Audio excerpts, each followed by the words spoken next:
بسم اللہ الرحمن الرحیم۔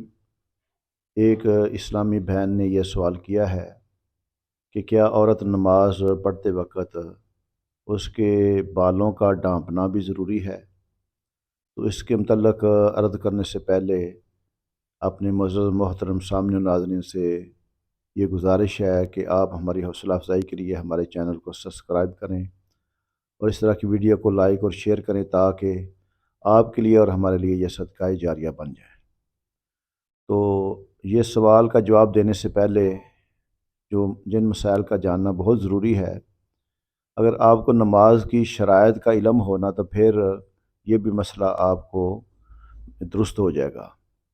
سب سے پہلے نماز کی جو شرائط ہے نا، 6 نماز کی شرائط ہیں۔ اگر ان میں سے ایک شرط بھی نہ پائی جائے تو نماز درست نہیں ہوتی۔ وہ کون کون سی ہیں؟ سب سے پہلے طہارت کا ہونا، آپ کا جسم بھی پاک ہو، آپ کا لباس بھی پاک ہو، اور جس جگہ پہ آپ نماز پڑھ رہے ہیں وہ جگہ بھی پاک ہو۔ اور اس کے علاوہ اس نماز کا وقت کا ہونا۔ اب یہ نہیں ہے کہ آپ ظہر کی نماز پڑھ رہے ہیں اور عصر کا وقت شروع ہو چکا ہے، تو ایسے اگر عصر کا وقت شروع ہو جائے تو پھر ظہر کی نماز ادا نہیں ہو سکتی، قضا آپ کر کے پڑھ سکتے ہیں۔ تو جو بھی نماز پڑھ رہے ہیں اس نماز کے وقت کا ہونا یہ بھی نماز کے لیے درست ہونے کے لیے شرط ہے۔ اور نماز کی نیت کا کرنا، اب یہ بھی آپ کے دل میں، اگرچہ نیت دل کے ارادے کو کہتے ہیں، تو دل میں یہ پتہ ہو کہ میں اب عصر کے فرض پڑھ رہا ہوں میں یا ظہر کے فرض پڑھ رہا ہوں، نیت کا ہونا۔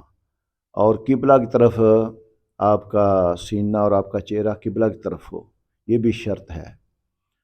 اور تکبیر تحریمہ کا کہنا، اللہ اکبر کہہ کر جیسے ہی نماز میں آپ داخل ہوتے ہیں، تکبیر تحریمہ فرض بھی ہے اور نماز کی شرط بھی ہے۔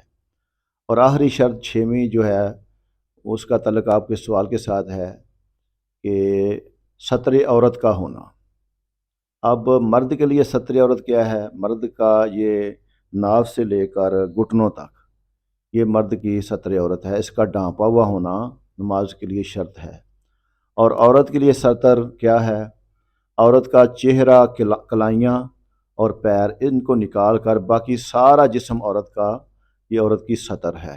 تو چونکہ بال بھی اس جسم میں آ جاتے ہیں تو اس لیے صدر کا ڈھانپنا جو ہے شرط ہے، نماز کی ضروری ہے۔ تو اس لیے اسلامی بہنیں، بیٹیاں جب بھی نماز پڑھیں گی تو ان کے لیے اپنے بالوں کو ڈھانپنا بھی ضروری ہے، کیونکہ نماز کی شرط ہو پائی جائے گی تو پھر نماز درست ہوگی۔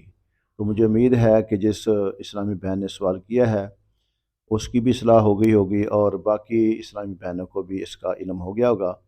اللہ پاک ہمیں حضرت فاطمہ الزہرا رضی اللہ تعالی عنہا کی سیرت اپنانے کی ہماری بیٹیوں کو توفیق عطا فرمائے اور پردہ کرنے کی توفیق عطا فرمائے۔ آمین ثم آمین یا رب العالمین۔